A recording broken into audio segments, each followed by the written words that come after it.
او baby, ونی میں آئی ہو؟ چل جا کر بی بی سائیں کے پاؤں دبا۔ پھر رات کو خان کا بستر بھی گرم کرنا ہے تم نے۔ خانزادہ ہاؤس کی ملازمہ نے اسے دھکا دیا تھا۔ وہ پوری جان سے لرز گئی۔ وہ معصوم اپنے بھائیوں کے جرم کی سزا بھگت رہی تھی۔ جلدی سے نہا دھو کر صاف ستھرائی کرو اپنی۔ خان صاحب کی خوابگاہ میں جانا ہے تمہیں۔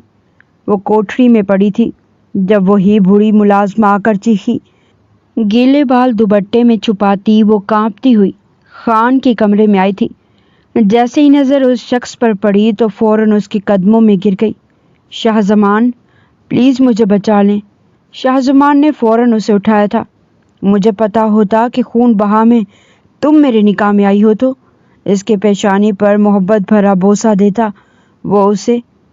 یہ کیسا انصاف ہے اماں سائیں، اس ناگن کو میرے سر پر سوتل لا کر بٹھا دیا گیا ہے اور آپ کہتے ہیں کہ یہ لڑکی خون بہا میں آئی ہے، وہ بھی میرے شاہ کی دلہن بن کر۔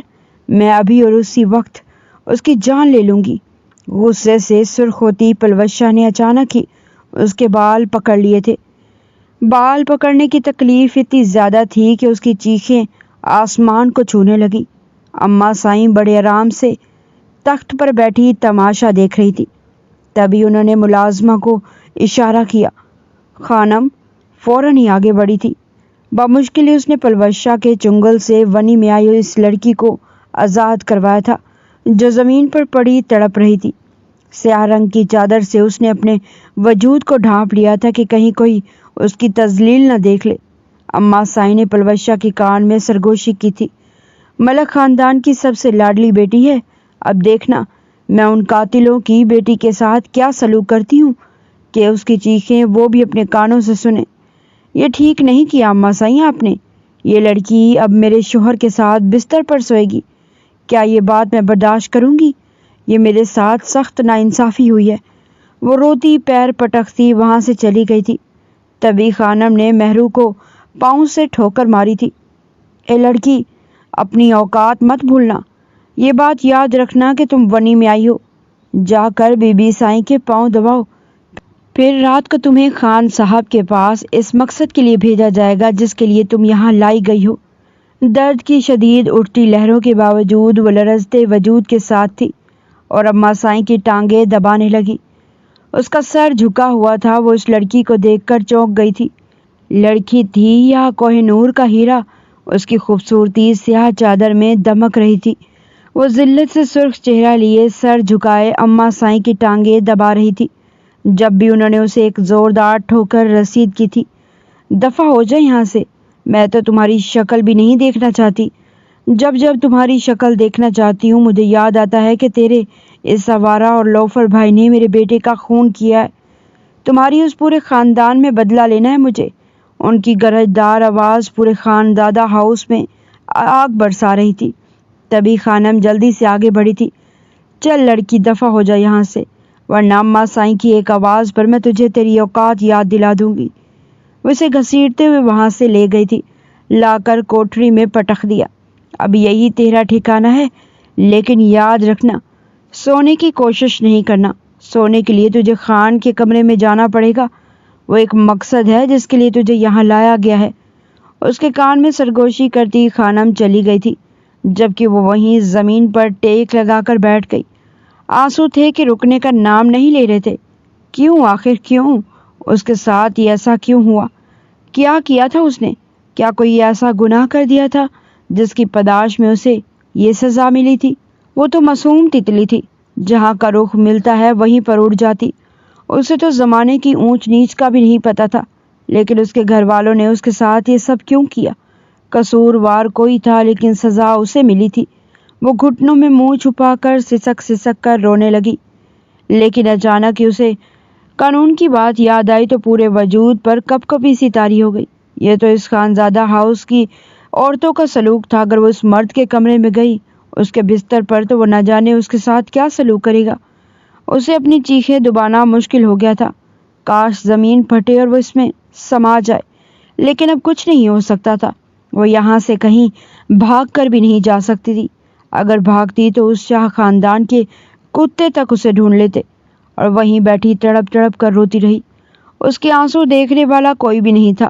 جیسے جیسے رات قریب آ رہی تھی، سورج غروب ہوتا چلا جا رہا تھا، اس کے خوف میں بھی اضافہ ہوتا چلا جا رہا تھا۔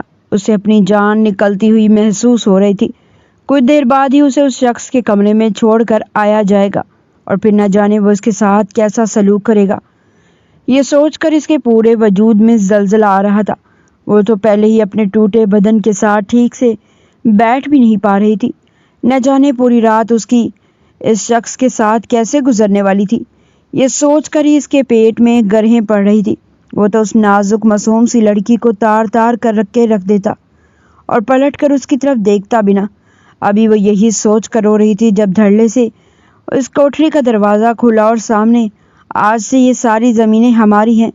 اگر ملک کے خاندان کا کوئی بھی بندہ ان زمینوں پر نظر آیا تو 1 سیکنڈ میں اسے اڑا دینا، باقی سب مجھ پر چھوڑ دینا۔ شاہ زمان کی آواز میں قہر تھا۔ جی سائیں، آپ بے فکر رہیں۔ اس کے خاص منشی انور نے اس کے سامنے سر جھکایا تھا۔ رات کے 9 بج گئے تھے۔ زمین کے کاغذات اسی دن اسے مل گئے تھے جس دن جرگے نے فیصلہ سنایا تھا۔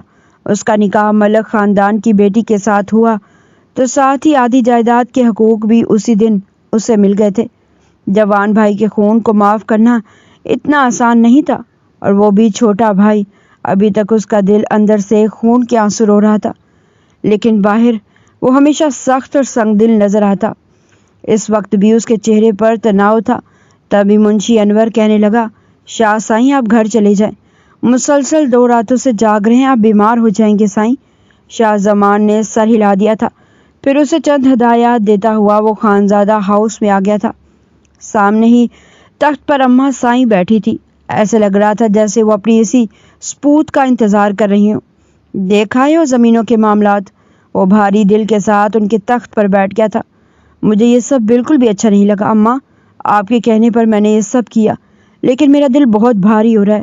ایسے لگ رہا ہے کہ اپنے بھائی کے خون کی قیمت وصول کر کے میں نے اپنے آپ کو زندہ درگور کر دیا ہے۔ اس کی آنکھیں سرخ ہو رہی تھیں۔ اماں سائیں نے اس کے کندھے پر ہاتھ رکھا تھا۔ تمہیں زیادہ فکر کرنے کی ضرورت نہیں ہے شاہ زمان، اس کی جوان موت کا مجھے بھی دکھ ہے، لیکن مت بھولو وہ تمہارا سگا نہیں بلکہ سوتیلا بھائی تھا، اور سوتیلا بھائی بھی ایسا جس کے گناہوں پر کئی سالوں سے تم پردہ ڈالتے آ رہے ہو۔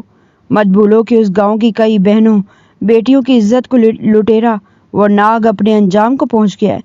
یہ اور بات ہے کہ صرف ہمیں اس کے کارناموں کی خبر تھی، دنیا والوں کو نہیں۔ اماں سائیں نے شاہ زمان کو آئینہ دکھایا تھا۔ وہ خاموش بیٹھا رہا، تبھی خانم سر جھکا کر ان کے سامنے آئی تھی۔ شاہ سائیں کھانا لگا دوں؟ اس نے نفی میں سر ہلایا تھا، لیکن اماں نے اس کے کندھے پر ہاتھ رکھ دیا۔ خبردار جو کھانا کھائے بغیر اپنے کمرے میں گئے تو، اور آج تمہیں میرا ایک کام بھی کرنا ہے۔ انہوں نے اپنی نگاہیں اس پر جمائی تھی۔ کیسا کام؟ وہ حیران تھا۔ پہلے تم کھانا کھا لو پھر میں تمہیں بتاتی ہوں۔ انہوں نے خانم کو اشارہ کیا تھا کھانا لگانے کا۔ کھانا کھاتے ہی وہ اپنے کمرے میں چلا گیا تھا، لیکن خانم سائیں کا حکم پاتے ہی اس لڑکی کے پاس چلی آئی جو نیچے زمین پر پڑی سوئی جاگی کیفیت میں روتے روتے نہ جانے کب کوئی ڈراؤنا سا خواب دیکھ رہی تھی۔ اس کے چہرے پر ایک خوف تھا، لیکن خانم نے اسے ٹھوکر مار کر جگایا تھا۔ اے لڑکی، یہاں تمہیں رات کو سونے کے لیے نہیں لایا گیا؟ میں نے کچھ کہا تھا اس کے لیے اپنے آپ کو تیار کیا یا نہیں؟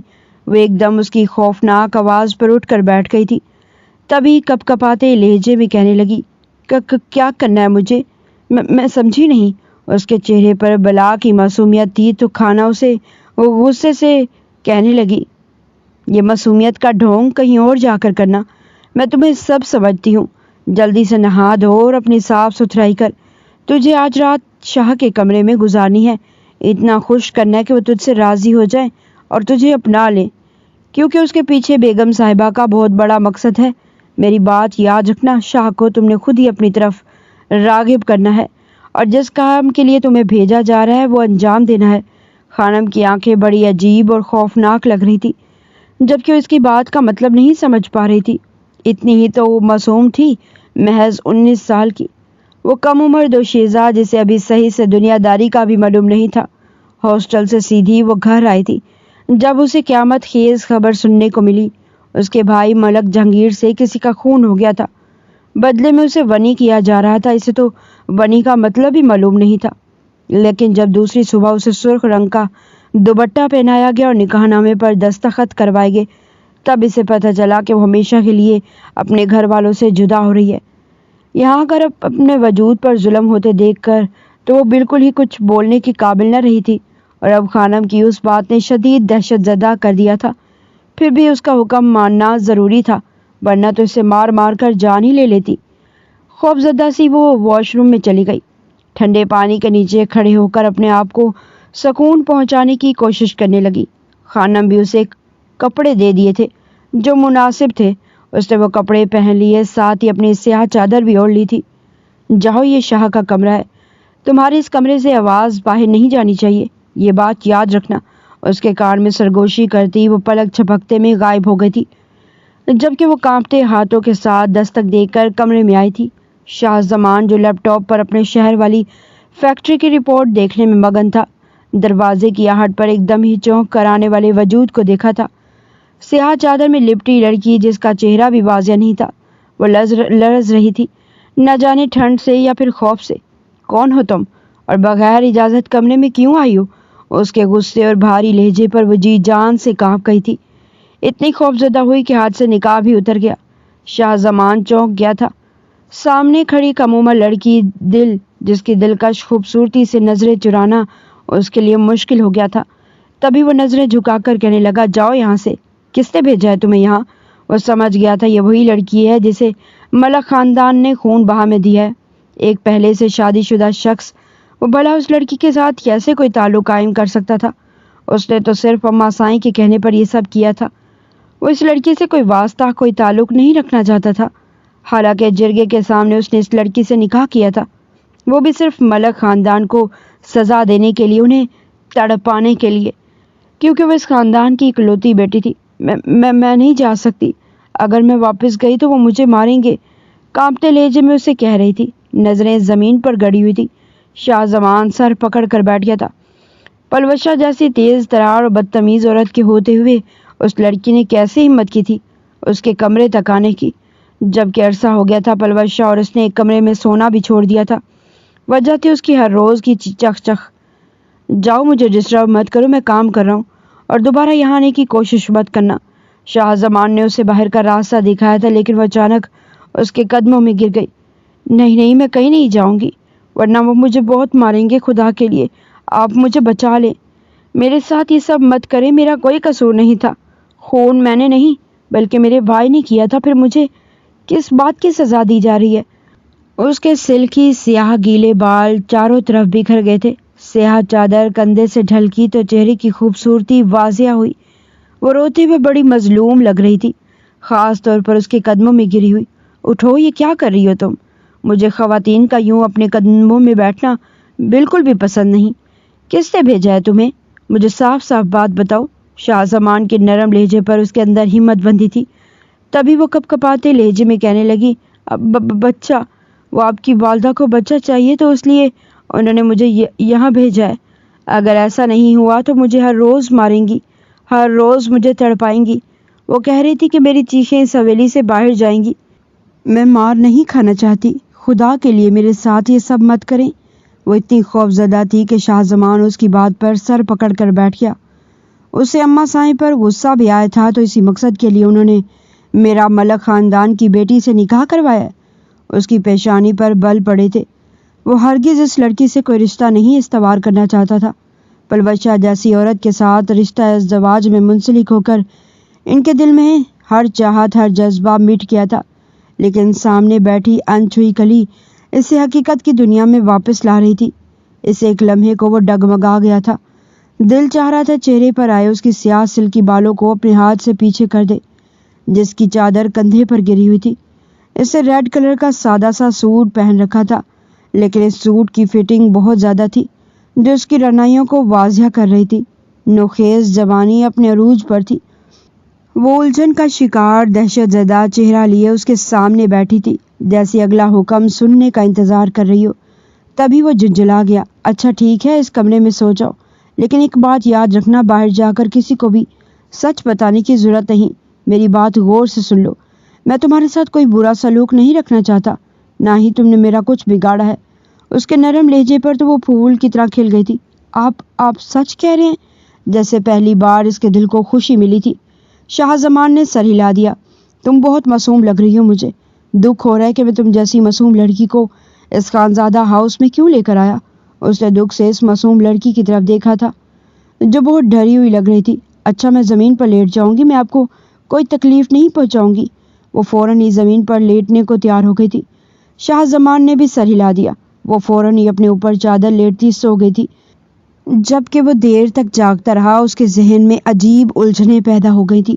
رات کا نہ جانے کون سا پہر تھا جب وہ اپنی بے چینی کی دنیا سے نکل کر سونے کی کوشش کرنے لگا، لیکن تب بھی اس نے کروٹ بدل کر دیکھا تو فرش پر بچھی ہوئی نرم قالین پر وہ لڑکی بے خبر سو رہی تھی۔ اس کی چادر تو کب کی ڈھلک چکی تھی، اور ایسے میں اس کا نوخیز حسن دیکھ کر شاہ زمان کے دل میں کچھ ہونے لگا تھا۔ اس کا حلق تک خشک ہو گیا، کیونکہ اس کا حسین سراپا دیکھ کر وہ بے قابو سا ہونے لگا تھا۔ دوسری رات کا پہر بھی کچھ ایسا چل رہا تھا جس میں اس کے جذبات عروج پر پہنچ رہے تھے۔ وہ اٹھ کر بیٹھ گیا، اپنی نظریں اس کے حسین وجود سے ہٹانا چاہتا تھا لیکن ہٹا نہیں پا رہا تھا۔ وہ چلتا ہوا اس کے قریب آیا۔ اسے خود بھی سمجھ نہیں آ رہی تھی وہ کیا کر رہا ہے۔ بے ساختہ اس کا ہاتھ اس کی دھڑکنوں کی جانب بڑھنے لگا۔ اس سے پہلے وہ اسے چھوتا وہ فوراً سے کسمساتی ہوئی سیدھی ہو کر لیٹی تھی۔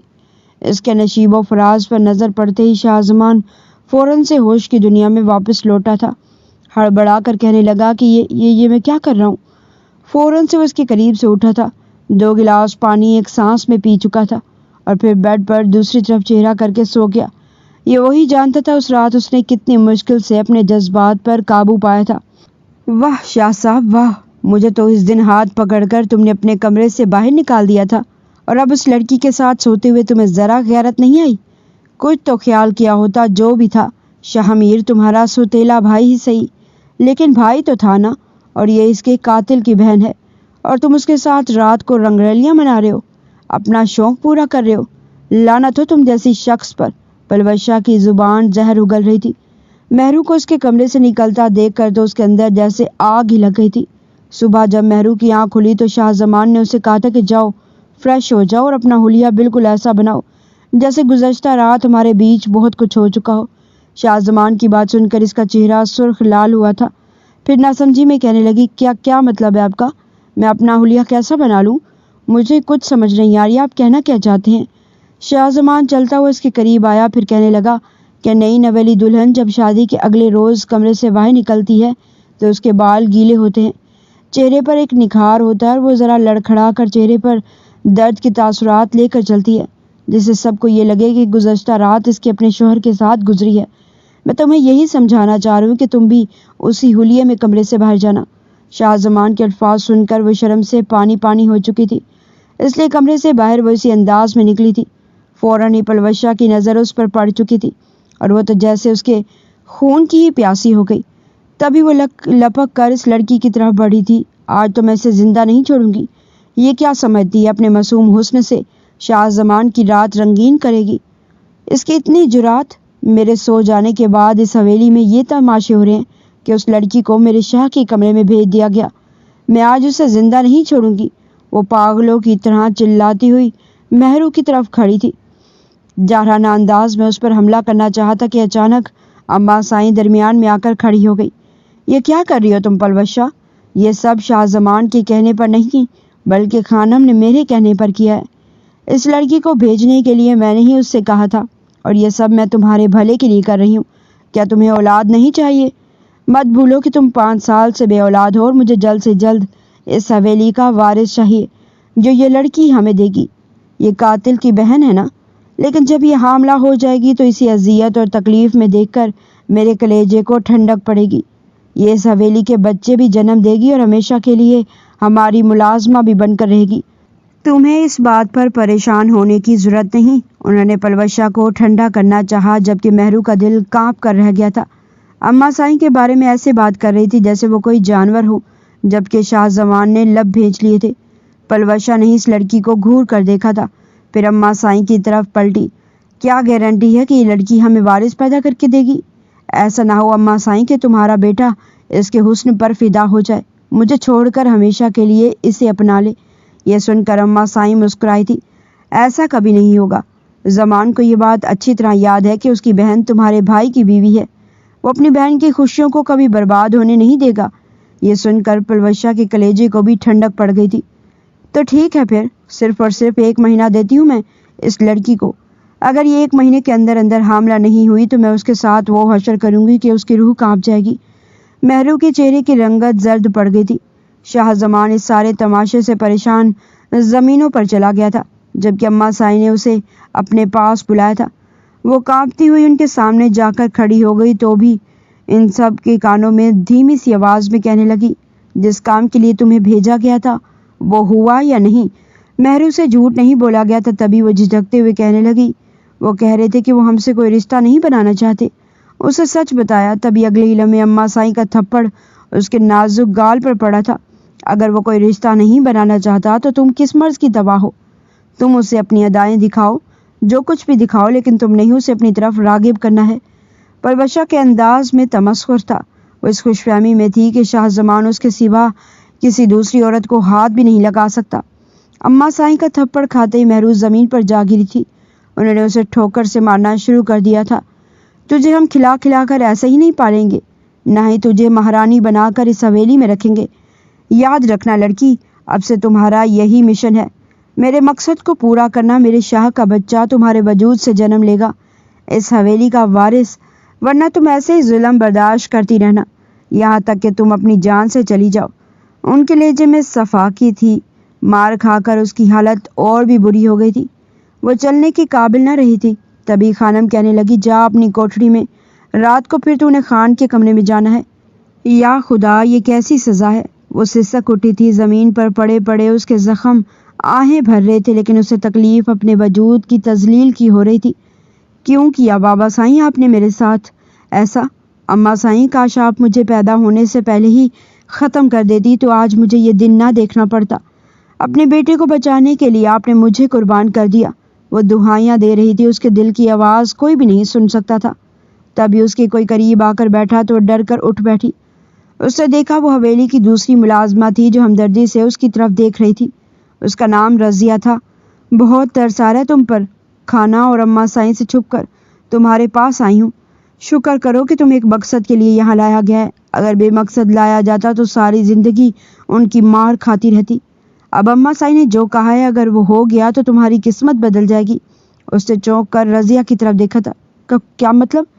یہ سن کر رضیہ سرگوشی میں کہنے لگی، مجھے اپنا ہمدرد سمجھو، لیکن اگر تم حاملہ ہو گئی اور اس خاندان کا وارث پیدا کیا تو تمہارے اس ظلم سے جان چھوٹ جائے گی۔ کسی بھی طرح شاہ صاحب کو اپنی طرف مائل کرو، ایسا دیوانہ بنا لو کہ وہ مجبور ہو جائے تمہارے وجود سے اپنا بچہ پیدا کرنے پر۔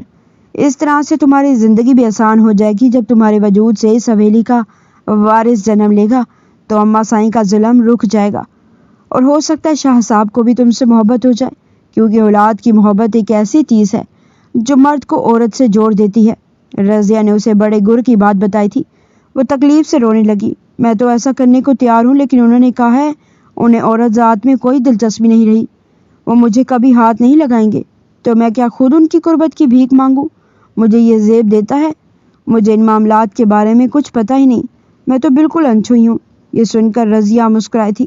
15 سال کی تھی جب میری شادی ہوئی تھی، پھر بھی تم تو 20-21 سال کی لگتی ہو، اور وہ بھی بہت خوبصورت۔ شاہ کو راغب کرنا اتنا بھی مشکل نہیں، اس لیے میری بات یاد رکھنا اور یہ کام تمہیں کرنا ہی ہوگا۔ یہ کہہ کر وہ چلتی بنی، لیکن مہرو کے لیے جیسے راہیں آسان کر گئی تھی۔ پھر اس رات بھی خانم نے اسے شاہ کے کمرے تک چھوڑ دیا، پھر اس کے کان میں سرگوشی کرتے ہوئے کہنے لگی، آج رات یہ کام ہو جانا چاہیے، ورنہ تمہارا وجود نیلو نیل ہو جائے گا۔ وہ لب کاٹتی ہوئی اندر آئی تھی۔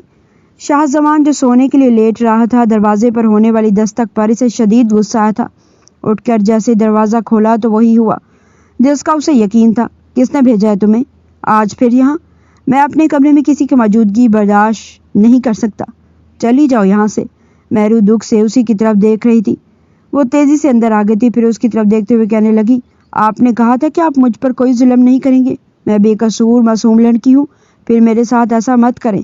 اس نے شاہ کے سامنے ہاتھ جوڑ دیے تو الجھ کر اس کی طرف دیکھنے لگا۔ کیا چاہتی ہو تم؟ میں جانتی ہوں کہ اب میں کبھی واپس نہیں جاؤں گی اپنے گھر والوں کے پاس۔ حقیقت بات تو یہ ہے کہ اب میرے دل میں بھی ان کے لیے کوئی گنجائش نہیں ہوگی۔ جو اپنی بیٹی کو بھیڑ بکریوں کی طرح اپنی دہلیز سے رخصت کر دے۔ میں وہاں جا کر کیا کروں گی؟ خدا کے لیے آپ مجھے اپنی زندگی میں قبول کر لیں۔ وہ اس کے قدموں میں گر گئی تھی۔ شاہ زمان ساکت رہ گیا۔ اتنی چھوٹی اور معصوم لڑکی کے منہ سے اتنی بڑی بات سن کر وہ حیران تھا۔ کس نے سکھائی ہے تمہیں یہ بات؟ اس نے نفی میں سر ہلایا تھا۔ کسی نے بھی نہیں، لیکن آپ نہیں جانتے آپ کے اس انکار کی وجہ سے مجھ پر روز ظلم ہوگا۔ یہ دیکھیں میرا حال۔ اس نے اچانک ہی اپنی قمیض کندھے سے نیچے کی تھی، جہاں پر نیل کا نشان واضح تھا۔ یقیناً اس سے بہت مارا گیا تھا۔ سفید جسم بہت اذیت کا شکار رہا ہوگا۔ شاہ نے نظریں جھکا لی۔ وہ اس کی قربت کی بھیک مانگ رہی تھی۔ وہ سر پکڑ کر بیٹھ گیا، پھر اداس لہجے میں کہنے لگا، ایسی بات نہیں ہے، میں کوئی فرشتہ ہوں جو تمہیں چھونا بھی نہیں چاہتا، لیکن حقیقت بات تو یہ ہے کہ پلوشہ جیسی عورت کے ساتھ جو میں نے شادی شدہ زندگی کے 5 سال گزارے ہیں وہ انتہائی اذیت ناک ہے۔ میرے اندر نئی نئی محبت کا جنون تھا، لیکن وہ ہر روز مجھے بستر پر ایسے ہی تڑپاتی۔ اولاد کی چاہت نے مجھے دیوانہ کر رکھا تھا، لیکن اسے بچوں سے چڑ تھی۔ شروع میں اس نے صاف کہہ دیا تھا کہ وہ جلدی بچے نہیں پیدا کرنا چاہتی، لیکن جب 2 سال گزرے تو اسے خود بھی بچوں کی طلب ہونے لگی، لیکن اس وقت تک میں تھک چکا تھا۔ پھر بھی ہم نے بہت کوشش کی، لیکن بچے تو خدا کی نعمت ہے، جسے وہ دے تو مالا مال ہو جائے، لیکن ہم اس دولت سے محروم رہے۔ اب میں نے سوچ لیا ہے کہ شاید میرے نصیب میں اولاد ہی نہیں ہے۔ مہرو چپ چاپ کھڑی اس کی باتیں سن رہی تھی، تبھی لرزتی آواز میں کہنے لگی، لیکن اس میں میرا کیا قصور ہے؟ مجھے تو روز آپ کے بستر پر بھیجا جاتا ہے۔ ان کا مقصد یہی ہے کہ میں اس خاندان کا بچہ پیدا کروں، میں جلد حاملہ ہو جاؤں، کیونکہ وہ مجھے اذیت اور تکلیف میں دیکھنا چاہتے ہیں۔ اگر میرے ساتھ کوئی رشتہ نہیں بنائیں گے تو روزانہ میں اس ظلم کو برداشت کروں گی، جسے سہنے کے لیے میرے اندر حوصلہ نہیں۔ اس کی آنکھیں آنسو بہا رہی تھی۔ شاہ زمان نے اس پھول سے چہرے کو دیکھا تھا۔ یہ لڑکی واقعی چاہے جانے کی قابل تھی۔ اس کا دل ڈگمگایا تھا۔ وہ اپنے دل کی کیفیت اچھے سے سمجھتا تھا۔ اگر وہ ایک بار اس لڑکی کی طرف بڑھ گیا تو دوبارہ کبھی لوٹ کر پلوشہ کی طرف نہیں جا سکے گا، لیکن اس حقیقت سے انکار بھی نہیں کیا جا سکتا تھا کہ اس کی سگی بہن پلوشہ کے بھائی کے نکاح میں تھی۔ وہ ہر طرف سے مجبور تھا۔ یہ بھی جانتا تھا کہ مہرو کے وجود سے جیسے ہی بچہ جنم لے گا تو اسے دیکھنے بھی نہیں دیا جائے گا، بلکہ وہ بچہ اماں سائیں پلوشہ کے حوالے کر دیں گی۔ اس لڑکی کے ساتھ تو بہت ظلم ہوا ہے، اور آگے نہ جانے کیا کیا ہوگا۔ شاہ زمان آگے بڑھا تھا۔ بے اختیار اس نے اپنے بھاری اور گرم ہاتھ اس کے گال پر رکھ دیے تھے۔ وہ انگلیوں سے اس کے آنسو صاف کر رہا تھا۔ اس کے لب بہت گلابی تھے۔ وہ چاہتا تھا 2 منٹ میں ان گلابی لبوں کی نرماہٹ محسوس کر کے اپنے آپ کو ان لمحات میں مدہوش کر لیتا، لیکن یہ بھی جانتا تھا کہ اگر اس نے ایسا کر لیا تو آنے وقت میں اس لڑکی کے ساتھ بہت ظلم ہونے والا ہے۔ اس کا گرم لمس محسوس کر کے مہرو کا پورا وجود کپ کپا گیا تھا، اور اس کی کپ کپاہٹ شاہ زمان نے صاف محسوس کی تھی۔ گھبراؤ مت، میں جانتا ہوں تمہارے لیے سب آسان نہیں ہوگا، لیکن کیا تم وہ سب برداشت کر پاؤ گی جو میری قربت کے بعد تمہارے ساتھ ہوگا؟ اور اگر تم حاملہ ہو گئی تو اس بچے سے محروم ہو جاؤ گی۔ اگر کل تم مجھے الزام دو گی یا کوئی بد دعا تو میں شاید خود کو معاف نہ کر سکوں۔ شاہ زمان کی بات سن کر اس نے نظریں اٹھا کر دیکھا۔ آنکھوں سے 2 آنسو ٹوٹ کر گرے تھے۔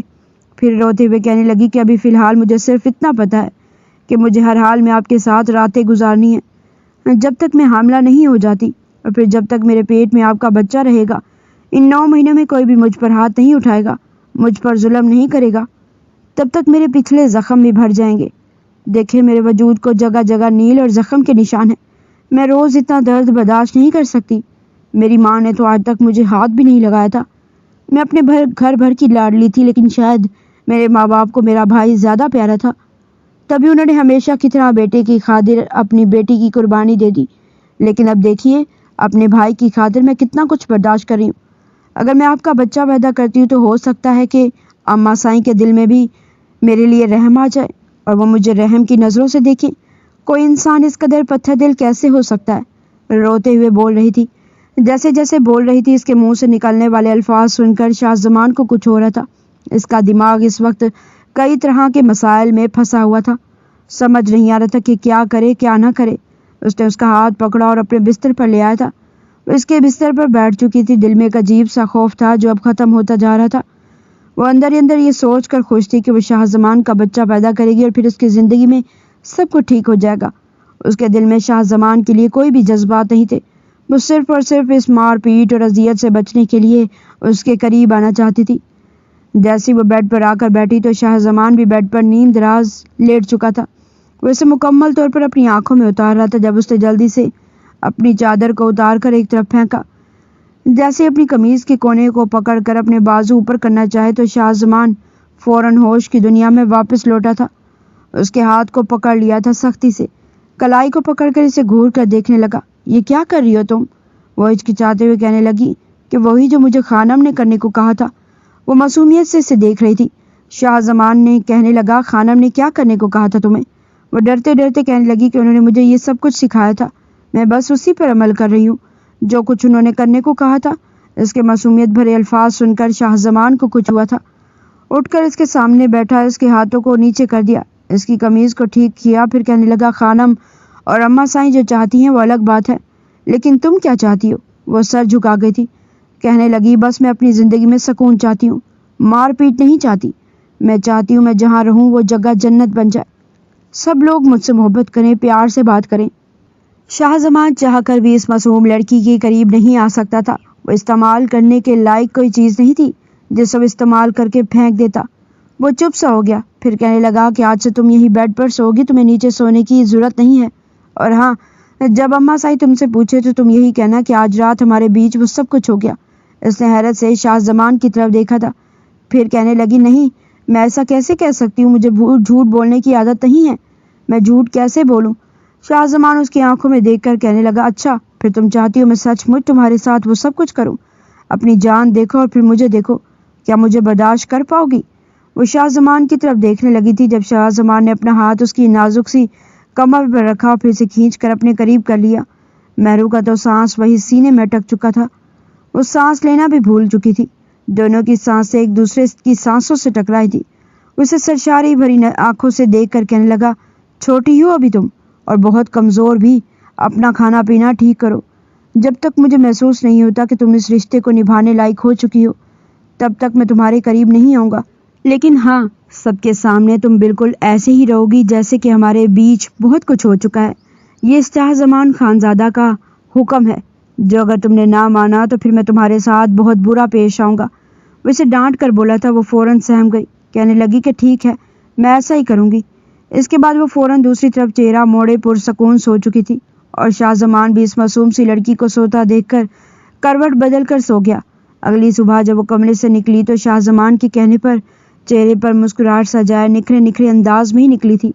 اپنا ہاتھ اس نے کمر پر رکھا ہوا تھا اور لڑکھڑائے انداز میں چلتی ہوئی اماں سائی کے سامنے گئی تھی۔ روز صبح اٹھتے ہی اماں سائی اس سے پہلے پاؤں دبواتی تھی اور پھر کہیں دوپہر کے وقت جا کر اسے کھانا کھانے کو ملتا تھا، لیکن اماں سائی نے جب اس کی یہ حالت دیکھی تو آنکھوں میں ایک عجیب سی چمک آ چکی تھی۔ تبھی پلوشا بھی اپنے کمرے سے نکل کر آ چکی تھی، اس کی حالت دیکھ کر اس کے ماتھے پر بل پڑے تھے۔ اماں سائیں کہنے لگی کہ اے لڑکی، بتاؤ کل رات کچھ ہوا کہ نہیں؟ وہ شرم سے سر جھکا گئی تھی، پھر ڈرتے ڈرتے کہنے لگی، آپ نے جو بولا تھا ویسا ہی ہوا ہے۔ اماں سائیں چہرے پر تو فوراً خوشی کے تاثرات آ چکے تھے، مسکرا کر خانم کو آواز دی تھی، خانم، او خانم، کہاں مر گئی ہے؟ یہاں آ۔ خانم بھاگتے ہوئے آئی تھی، کہنے لگی، جی جی اماں سائیں، حکم فرمائیں، کیا بات ہے؟ کہنے لگی، جا اچھا سا ناشتہ بنا، اور ہاں، اس کو آج دیسی گھی کا پراٹھا بنا کر کھلا، حالت دیکھ اس کی، کھائے گی پیے گی تو ہی تو صحت مند وارث جنے گی، اور آئندہ کے بعد اس کے ناشتے کا خیال رکھنا۔ پلوشا تو اماں سائیں کی بات سن کر اندر تک جل بھون کر رہ گئی تھی، کہنے لگی کہ اماں سائیں، آپ بالکل بھی اچھا نہیں کر رہی میرے ساتھ، اور اس شاہ زمان کو دیکھو، باقی مردوں کی طرح کیسے اس کی بھی رال ٹپکنے لگی۔ ایک رات بھی اسے صبر نہ ہوا، اس لڑکی کو دوسری رات کمرے میں گئی تو فوراً سے کیسے اس کو اپنا لیا، وہ تڑپ چکی تھی۔ اماں سائیں ایک بار پھر اسے بڑے پیار سے سمجھاتے ہوئے کہنے لگی کہ تجھے رونا ڈالنے کی کوئی ضرورت نہیں ہے، اگر اس کا خیال رکھ رہی ہوں تو اس کے لیے، تاکہ وارث کو کسی طرح کا کوئی نقصان نہ پہنچے، کھائے گی پیے گی جان بنائے گی، تبھی تو 1 مہینے کے اندر اندر نتیجہ ہمارے سامنے ہوگا۔ تو فکر مت کر، میری خاندانی بہو تو ہے اور ہمیشہ تو ہی رہے گی۔ اور ساتھ ساتھ اس کا دل بھی بہلا رہی تھی۔ آج کئی دنوں کے بعد اس نے پیٹ بھر کر کھانا کھایا تھا۔ خانم جو اس پر حکم چلانے کو بےتاب تھی، اماں سائی نے اسے جھڑک کر منع کر دیا تھا کہ اب کوئی بھاری کام نہیں کرے گی، نہ اس سے تم وزن اٹھوانا، بس کچھ صاف صفائی والا کام ہو تو اس سے کروا لینا، اور خبردار جو تو نے اب اس سے اونچی آواز میں بات بھی کی تو میں نہیں چاہتی اس پر کسی طرح کا کوئی اثر پڑے۔ خانم بھی اب اسے ڈانٹتی نہیں تھی، ذرا سے جھوٹ پر ایک دن میں ہی سب کی کایا پلٹ چکی تھی۔ یہ دیکھ کر ہی مہرو کے چہرے پر مسکراہٹ آ گئی۔ آج وہ کافی خوش دکھائی دے رہی تھی۔ شام کو جب شاہ زمان آیا تو وہ کافی مطمئن لگ رہی تھی۔ اسے مسکراتا دیکھ کر شاہ زمان کو بھی اطمینان ہو گیا۔ اس روز اماں سائیں نے اسے ایک بار پھر کہا تھا کہ اب پیٹ بھر کے کھانا کھا لیا نا تو جا یہ بادام اخروٹ کا دودھ میرے بیٹے کو پلا۔ آج کی رات خبردار جو تو نے اسے خود سے دور کرنے کا سوچا بھی تو ہر رات تو اس کے ساتھ گزارے گی، سمجھی؟ وہ ہاں میں سر ہلاتی دودھ لے کر جیسے ہی کمرے میں آئی تو دروازہ کھولتے اس کے قدم وہیں پر رک گئے تھے۔ آج پلوشا کو نہ جانے کیا سوجی تھی، صبح سے وہ مہرو کو یوں نکھرا نکھرا دیکھ کر اندر تک جل رہی تھی، اس لیے جیسے ہی شاہ زمان گھر آیا تو اسے لے کر کمرے میں گھس چکی تھی۔ شاہ زمان بیڈ پر بیٹھا تھا، وہی معمول کا کام کر رہا تھا جب وہ اس کے پاس نیم دراز پر بیڈ پر بیٹھ گئی، اس کے کندھے پر سر رکھے پرانی باتیں کرنے لگی۔ شروع کے دنوں میں جس طرح دونوں رومانس کیا کرتے تھے وہ ساری باتیں اس سے کرنے لگی، لیکن شاہ زمان پوری طرح چڑ چکا تھا۔ بے دھیانی میں اس کی ساری باتیں سن رہا تھا، پھر کہنے لگا تم یہ ساری باتیں مجھ سے اس لیے ڈسکس کر رہی ہو، اتنے سالوں میں تو تمہیں یاد نہیں آیا؟ پچھلے 2 سالوں سے تم میرے کمرے میں داخل نہیں ہوئی، مجھے اپنے قریب بھی نہیں آنے دیتی تھی، اور اب ایسا کیا ہو گیا کہ یہ سب کچھ یاد آ رہا ہے تمہیں؟ وہ کہنے لگی بس آج بہت عرصے بعد میرا موڈ بنا ہے کہ آج کی رات میں تمہارے ساتھ اس کمرے میں گزاروں۔ مجھے تو لگتا ہے شاید اس ونی میں آنے والی لڑکی پر تم دل ہار بیٹھے ہو، تبھی تو اپنی خاندانی بیوی کی طرف دیکھ بھی نہیں رہے۔ شاہ زمان اس پر ایک ترچھی نظر ڈال کر کہنے لگا مجھے بہت کام ہے، اگر وہ اس کمرے میں آ رہی ہے تو اماں سائیں کی مرضی سے آ رہی ہے، بار بار ایسی جلی کوٹی باتیں کر کے میرا موڈ خراب نہ کرو۔ ابھی وہ یہ باتیں کر ہی رہے تھے جب مہرو کمرے میں داخل ہوئی تھی۔ ان دونوں کو یوں دیکھ کر وہ فوراً چہرہ جھکا گئی۔ پروشا کہنے لگی یہ لڑکی دفع ہو جاؤ اس کمرے سے، تمہیں کسی نے تمیز نہیں سکھائی کہ دروازے پر دستک دے کر آتے ہیں؟ وہ ہچکچاتے ہوئے کہنے لگی وہ اماں سائیں نے مجھے دودھ لے کر بھیجا تھا۔ کہنے لگی ہاں جاؤ دودھ رکھو اور واپس چلی جاؤ۔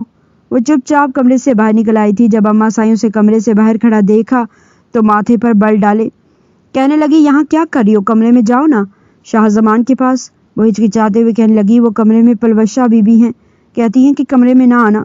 اماں سائیں نے فوراً پلوشا کو آواز دی تھی کہ پلوشا ادھر آؤ، مجھے ذرا لاکر کی چابی پکڑانا، میں نے خاندانی زیور نکالنے ہیں۔ زیورات کے نام پر تو پلوشا کی رال ٹپکنے لگتی تھی، اسے تو ویسے ہی سونے اور ہیرے کی جولری بہت پسند تھی۔ فوراً شاہ زمان کو وہیں چھوڑتی کمرے سے باہر نکل گئی۔ اس کے جاتے ہی پل میں مہرو کمرے میں آ چکی تھی۔ شاہ زمان نے تو سکھ کا سانس لیا تھا کیونکہ وہ بھی مہرو کا انتظار کر رہا تھا، اور جب وہ اس کے پاس آ کر بیٹھی، جب اس کے ماضی کے بارے میں پوچھنے لگا وہ ہچکچاتے ہوئے اسے سب کچھ بتانے لگی تھی۔ مہرو کا ایک بھائی تھا اور وہ اپنے ماں باپ کی ایک ہی بیٹی تھی، لیکن جب سے اس کا بھائی دنیا میں آیا تھا اس کی ماں نے اس کی محبت میں کافی کمی کر دی تھی۔ باپ تو اس سے کافی محبت کرتا تھا لیکن دوسرے شہر میں مقیم تھا، اور ماں تو بس اپنے بیٹے کی ہی دیوانی تھی۔ اکثر اس نے اپنی ماں کو شکایت بھی کی تھی کہ آپ مجھ سے اتنی محبت کیوں نہیں کرتی جتنی بھائی سے کرتی ہیں، لیکن وہ کوئی خاص جواب نہ دیتی۔ اور پھر مجھے اپنی اصل قدر قیمت اس وقت پتہ چلی جب میرے بھائی نے آپ کے بھائی کے ساتھ کوئی جھگڑا کیا۔ میں تو ہاسٹل میں تھی، پڑھ رہی تھی، مجھے بہت شوق تھا کہ میں ڈاکٹر بن جاؤں، مجھے ایمرجنسی میں ہاسٹل سے بلوایا گیا اور پھر یہ بم پھوڑا گیا کہ مجھے ونی کیا جائے گا۔ مجھے تو خود اندازہ نہیں تھا کہ ونی ہوتا کیا ہے۔ یہ سب بتاتے ہوئے مہرو کی آنکھوں سے آنسو تواتر سے بہنے لگے تھے۔ شاہ زمان اس کے آنسو دیکھ کر اپنی انگلیوں سے اس کے آنسو صاف کرنے لگا، کہنے لگا کہ چپ ہو جاؤ، تمہیں رونے کی ضرورت نہیں ہے، جو ہوا سو ہوا، لیکن اب میں تمہاری آنکھوں میں آنسو نہیں آنے دوں گا۔ شاہ زمان اپنے ہی دھیان میں ایسے بول چکا تھا لیکن مہرو اس کی طرف دیکھ کر کہنے لگی ایسا ممکن ہی نہیں ہے، جب تک میں اس گھر میں ونی ہو کر موجود ہوں میری زندگی میں کبھی خوشی آ ہی نہیں سکتی۔ شاہ زمان خاموش ہو چکا تھا۔ اس رات بھی وہ اس کے بیڈ پر ہی سوئی تھی۔ دھیرے دھیرے وقت آگے بڑھنے لگا۔ 1 ہفتہ اسے اس گھر میں رہتے ہوئے ہو چکا تھا۔ دوبارہ اس پر کسی نے ہاتھ نہیں اٹھایا تھا، نہ ہی جملے کسے تھے، بلکہ اس کی اچھی خاصی خاطر مدارت کی تھی، اس لیے اس کی طبیعت بھی پہلے سے بہتر ہونے لگی تھی۔ پرانے زخم اور نیل کے نشان مٹنے لگے تھے، وہ ایک بار پھر سے مزید نکھرنے لگی تھی۔ پلوشا اس کا حسن دیکھ کر اندر ہی اندر جلتی جا رہی تھی۔ وہیں شاہ زمان بھی اس بھولی بھالی لڑکی کی باتیں سننے کا عادی ہو چکا تھا۔ روز رات کو اس سے ڈھیروں باتیں کرتا، اس لڑکی سے محبت ہونے لگی تھی۔ اس رات جب وہ کمرے میں گئی تو شاہ زمان بھی کافی فریش موڈ میں تھا۔ اسے ڈریسنگ ٹیبل کے سامنے کھڑا دیکھ کر اس کے قریب گیا اور اسے اپنی باہوں میں بھر لیا، اپنے لب اس کی گردن پر رکھ دیے تھے۔ مہرو اس ابتداء کے لیے تیار نہیں تھی، تھوڑی سٹ پٹا سی گئی، لیکن شاہ نواز اسے باہوں میں بھرتا بیڈ تک لے آیا تھا۔ کہنے لگا میں نے بہت کوشش کی خود کو روکنے کی، لیکن اب مجھ میں مزید صبر نہیں ہے، میں تمہیں پا لینا چاہتا ہوں۔ مہرو، کیا تم میرا ساتھ دو گی؟ مہرو بھی شرماتے ہوئے ہاں میں سر ہلا چکی تھی، اور پھر دونوں ہی وہ رات ایک دوسرے کے نام کر چکے تھے۔ مہرو کو ان لمحات سے خوف آ رہا تھا کہ نہ جانے شاہ زمان اس کے ساتھ کیسا رویہ رکھے گا، لیکن بڑے ہی محبت اور پیار کے ساتھ شاہ زمان نے اسے اپنایا تھا۔ اگلی صبح واقعے میں اس کی طبیعت خراب ہو گئی تھی۔ شاہ زمان نے خود اس کے لیے پین کلر منگوایا تھا، ناشتہ بھی اس نے اس کے ساتھ کمرے میں ہی کیا تھا۔ وہ شرمائی سی سر جھکا کر بیٹھی ہوئی تھی، جبکہ شاہ زمان اس کے ماتھے پر لب رکھ کر کہنے لگا، آج تم کمرے سے ایک قدم بھی باہر نہیں نکالو گی، بلکہ آرام کرو گی۔ تمہاری طبیعت مجھے بالکل ٹھیک نہیں لگ رہی، پاگل لڑکی۔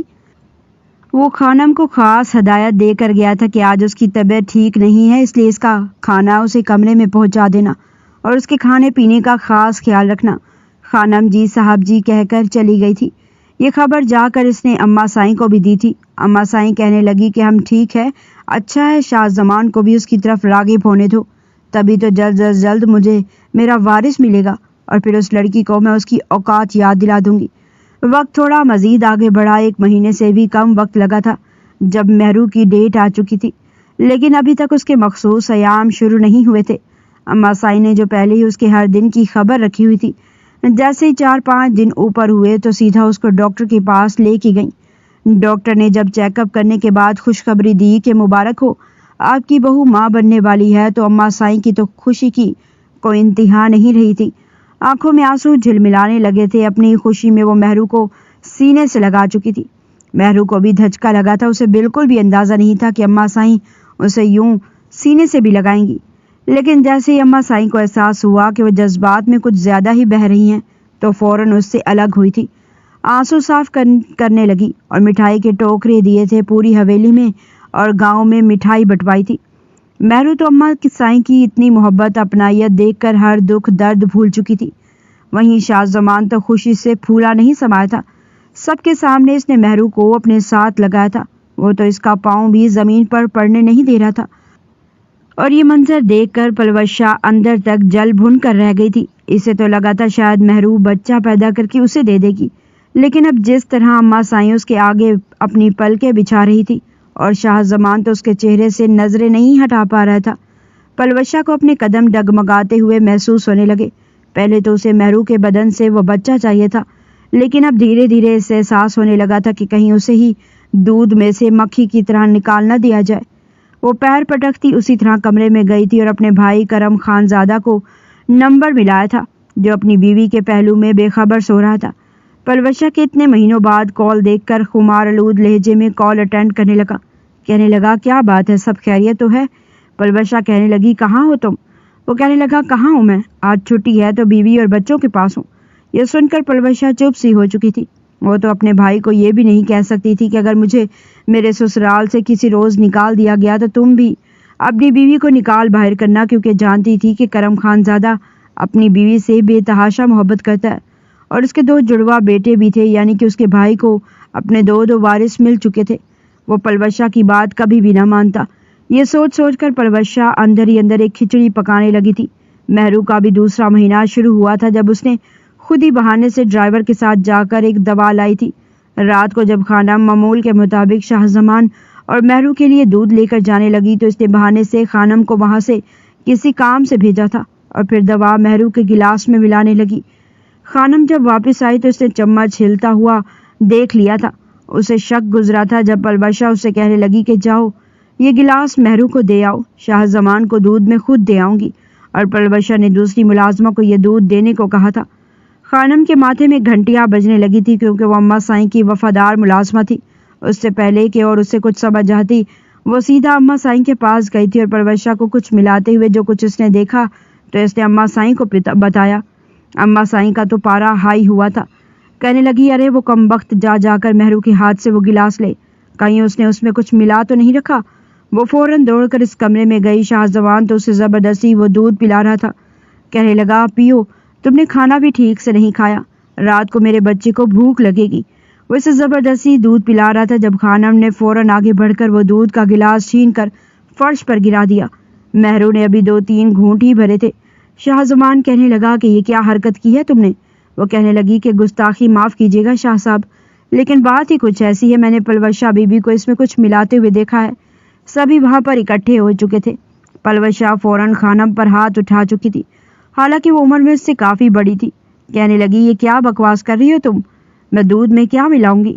لیکن تبھی مہرو کے پیٹ میں درد اٹھنے لگا، وہ درد سے کانپنے لگی، کہنے لگی کہ مجھے پیٹ میں شدید درد ہو رہا ہے۔